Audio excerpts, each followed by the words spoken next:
सुट्टीच्या दिवशी सकाळी सकाळी असा रेडीमेड नाश्ता मिळेल म्हणजे सोन्याने सुख असतं एका गृहिणीला. सो आज दीपकने आणला होता लोअर परेलवरून मेंदूवडे आणले होते, जे मला प्रचंड आवडतात. जेव्हा त्याची नाईट शिफ्ट असते आणि जेव्हा सुट्टी असते तेव्हा तो मेंदूवडे आणतो, कारण त्याला माहिती आहे मला खूप आवडतात आणि आयशला देखील आवडतात. कारण त्याची चटणी, जी लाल कलरची चटणी असते ना, एवढी छान लागते, मस्त अशी स्पायसी. आणि मला तिखट खायला प्रचंड आवडतं. आणि आज दिवसभर म्हटली आरामच करायचं आहे, म्हणून सकाळपासून टी व्ही बघते, क्षणभर विश्रांती हा मूवी बघते.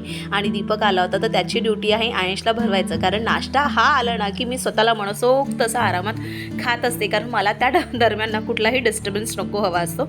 सो दीपकसाठी मी भाकरी भाजी करून ठेवलेली आहे, कारण तो पूर्ण नाईट शिफ्ट करून आला होता त्यामुळे. आणि मी आता नाश्ता करायला घेते. आणि बरं का, एवढं सगळं मी खाणार नाही आहे, ह्यामध्ये दीपकची सुद्धा वाटणी आहे. आणि खाता खाता बघा लाईट पूर्णपणे निघून गेली, काय माहिती इथे लोड शेडिंगचा प्रॉब्लेम सुरू झालेला आहे. सो जाता जाता सबस्क्राईब करा. बाय.